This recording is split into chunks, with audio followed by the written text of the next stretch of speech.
2월 3일 오늘은 창세기 35장 36장, 마가복음 6장, 욥기 2장, 로마서 6장 말씀을 살펴보도록 하겠습니다. 창세기 35장부터 36장은 세대 교체의 서막을 알려주고 있어요.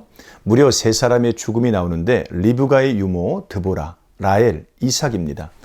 각 사람의 죽음은 각기 상징적 의미가 있습니다. 34장에서 야곱의 가족은 큰 위기를 맞아요.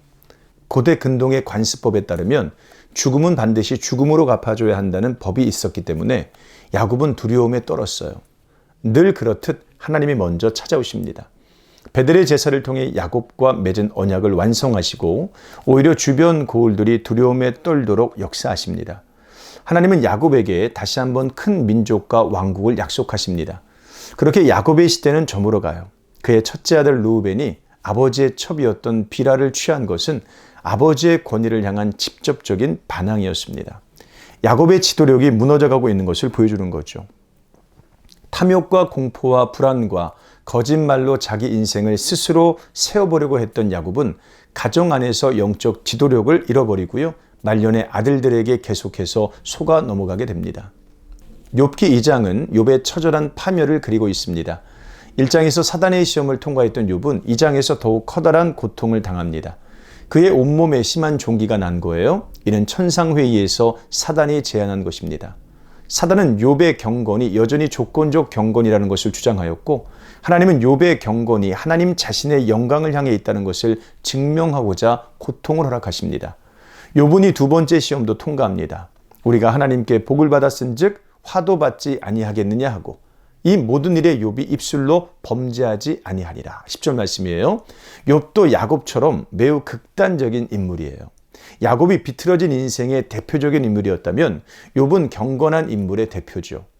야곱 이야기를 통해 가장 형편없는 사람도 하나님께서 만들어 가신다는 것을 보여주었다면 욥 이야기는 가장 의로운 사람도 믿음의 시험을 받을 수 있다는 것을 보여줍니다. 이 장은 욥을 위로하기 위해 찾아온 세 친구의 등장으로 끝이 납니다. 마가복음 6장은 예수님을 영접하는 자들과 거부하는 자들이 등장합니다. 먼저 예수님의 고향 사람들은 거부해요. 이 사람이 마리아의 아들 목수가 아니냐? 3절 말씀이에요. 그들은 예수님을 경멸하였고 그의 능력과 교훈을 무시했습니다. 이처럼 극단적인 배척이 있는 곳에서 예수님은 아무 권능도 행하지 않으셨어요. 헤롯 역시 예수님을 거부합니다. 그는 자신이 죽여버린 세례 요한이 다시 나타났다고 두려워하죠. 그는 자신의 권위와 영광에 취해가지고요. 하나님의 말씀을 들을 귀가 없었고 사람들의 시선을 뚫고 말씀을 행할 용기도 없었습니다. 그러나 예수님을 받아들인 사람들도 있었는데요. 그들에게 예수님은 풍성한 능력을 행하셨습니다. 오병이어의 기적으로 먹이셨고 바다를 잠잠케 하셨습니다. 그리스도의 은혜는 항상 그 자리에 있습니다.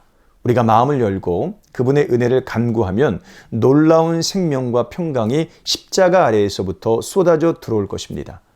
반면에 고집스러움과 완고함으로 끝까지 거부하면 야곱과 같이 힘겨운 인생을 살게 될 것이죠. 로마서 6장에서 바울은 그리스도의 은혜를 받아들이면 우리는 그 즉시 그리스도와 연합하게 된다고 말해요. 그리스도와 연합한다는 것은 우리가 더 이상 죄의 사슬에 얽매이지 않아도 된다는 것을 의미합니다. 참된 그리스도인은 은혜를 이용해서 죄를 계속해서 탐닉할 수 없었습니다. 죄에 대하여는 죽고 하나님에 대하여는 살았기 때문이죠. 그러면 우리는 더 이상 죄의 종노릇을 하지 말고 의의 종이 되어야 됩니다.